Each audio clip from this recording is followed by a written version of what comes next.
by Rachel Stein. I don't think any article has caused me as much deliberation as this one did. How do you interview an activist couple that helped over 1,000 North Korean refugees escape into free countries? How do you begin to comb over the lives of people who have been compared to Oskar Schindler, and who started a $10-a-month food aid program that probably saved thousands at the peak of North Korea's famine? If you've volunteered with this couple's charity for 4 years, it gets more complicated. How do you write about that with transparency? It's not an easy task. Still, I'm going to attempt to do it. The biographies of Tim and Sunmi Peters, who co-founded the Seoul-based NGO Helping Hands Korea in 1990, deserve to be recorded beyond a 2-minute news segment. The following is a personal reflection. It requires pesky backstory that my editors won't like. Its word count soars beyond the recommended limit, which is why I've divided the Peters story into 3 segments: the food aid story, the railroad story, and guesses about the future. If nobody except die-hard North Korea analysts makes it through these articles, that's fine. It's the price I'm willing to pay for emotional honesty. Tim and Sunmi's work has been covered by major outlets like CNN, Time, and the Christian Science Monitor. These articles were strong, but of course, a traveling reporter will never have the full portrait that a family friend does. Even if you are the black sheep of the family friend pool, a millennial, Bernie Sanders supporting atheist from New Jersey. Unusual, but Tim and Sunmi never squabble over such issues. They are Christian in the truest sense of the word. This is the story of a married couple who received distress calls from North Korean refugees in the middle of the night. It's about people who have risked detention in China to protect strangers' lives. These are the people I got to know over tea, every Tuesday, at 7 p.m. in the winding alleys near Samgakji Station. Tim and Sunmi Peters. Perhaps it's easiest to start with Sunmi, who has been virtually absent from international media. It's well known she hates being interviewed.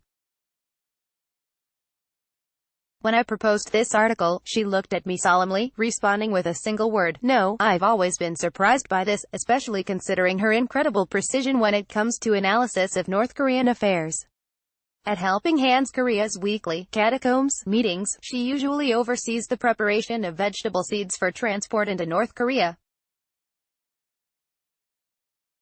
Although quiet, she interjects political insight when she feels context is missing. When she speaks, everyone listens. Tim attributes her firmness largely to her upbringing. You can take the girl out of Jeollabuk-do, he says, but you can't take the Jeollabuk-do out of the girl. Sunmi was born in the southwestern province shortly after the Korean War, when it was still common to see anti-communist posters on buses. She remembers radio PSAs encouraging citizens to report spies.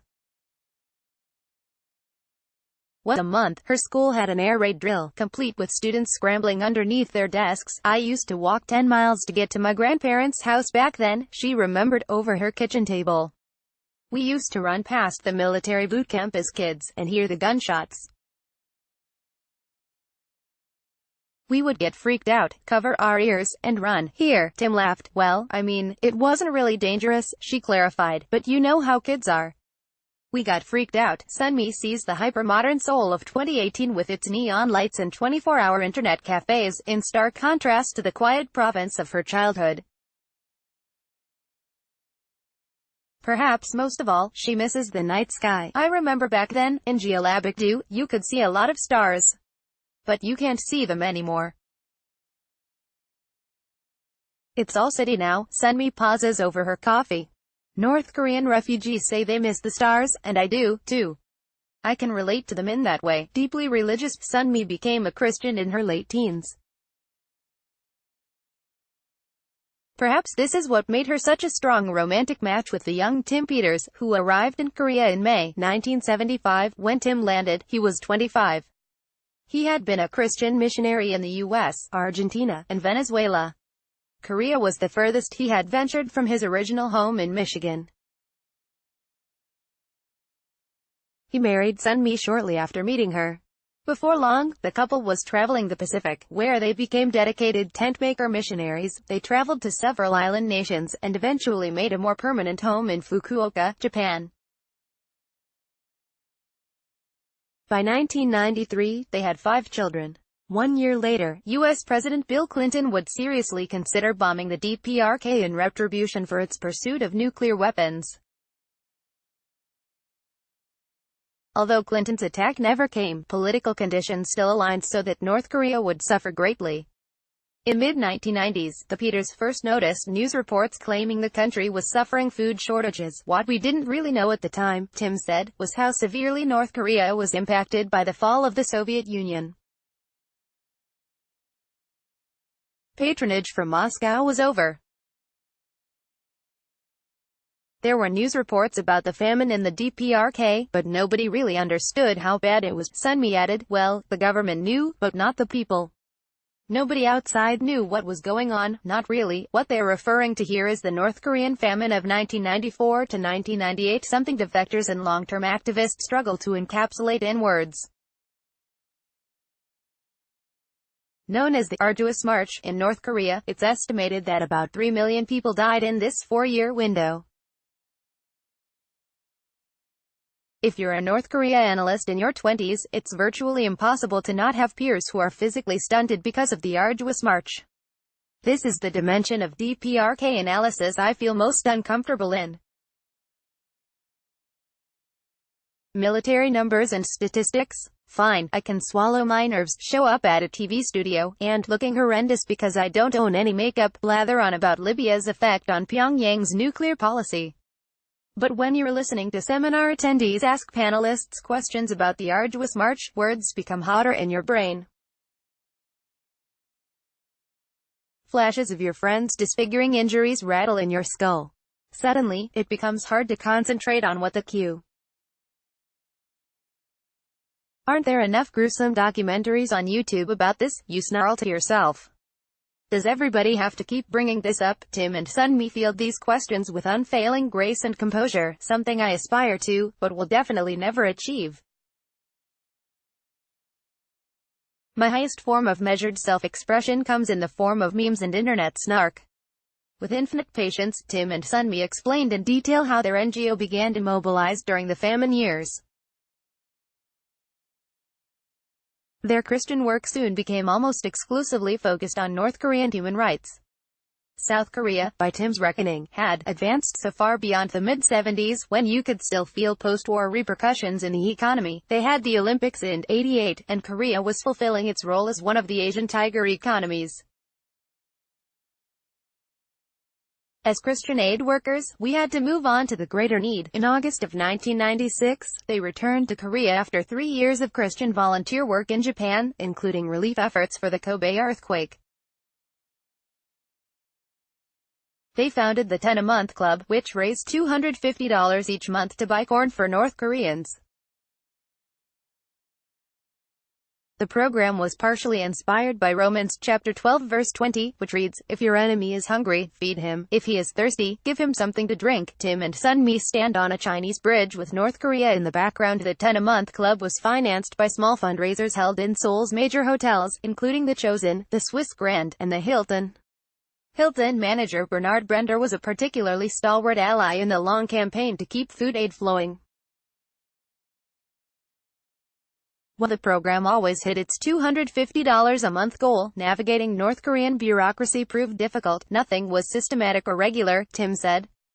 We did our best to surgically insert aid to reach the vulnerable and not the privileged class in the DPRK. But later on, that became difficult. The issue was complicated further in 1996 and 1997, when new legislation put their humanitarian work in a legal gray zone. Helping Hands Korea would need help from an interfaith coalition to make sure it was effectively delivering food to famine victims. In the late 1990s, it partnered with the Korean Red Cross and an organization run by Buddhist monks. The monks, in particular, knew how to work around sanctions and ensure all humanitarian work was legal. Later, an American journalist used his friendship with Cambodian Prince Norodom Sihanouk to convince the DPRK's ruling Kim family to grant NGOs access to Nampa Port. This is how Helping Hands Korea was able to continue its work, even during North Korea's most unstable years.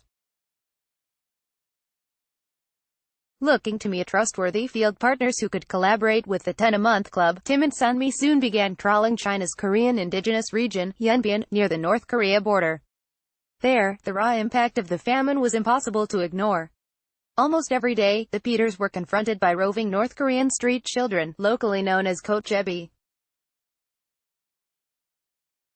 The nickname translates to flowering swallows, and is inspired by their tendency to wander aimlessly, seeking food, opportunity, and a warm place to sleep. Some of them cross the Tumaner, Yalu rivers into China. Others stay in the DPRK. Regardless, Kochebi are highly vulnerable to exploitation, and in the famine years, many did not survive. My old college buddy, Joe, wrote what is possibly the best account of a Kochebi childhood in his autobiography. He was forced to eat out of trash cans, work in a mine, and even watched a police officer arrange brutal fights between orphans as a form of entertainment. It was an impossible life, made worse by constant malnutrition. Throughout the 1990s, the famine built up in a deadly crescendo. Parents died. Incomes plummeted. And while Tim and Sunmi explored the North Korea border, they often ran into skeletal children looking for food. At this point in the interview, I noticed Tim's lips stiffened a little bit. When you're talking to a seasoned railroad operative, you can sense those intrusive thoughts flashing in someone's brain. They sear white-hot and hum so loud it's hard to stay on topic. But I know his memories are far more intense than mine. I was baffled and offended, he said. These people were coming out gaunt and shrunken. I mean, visibly stunted because of malnutrition.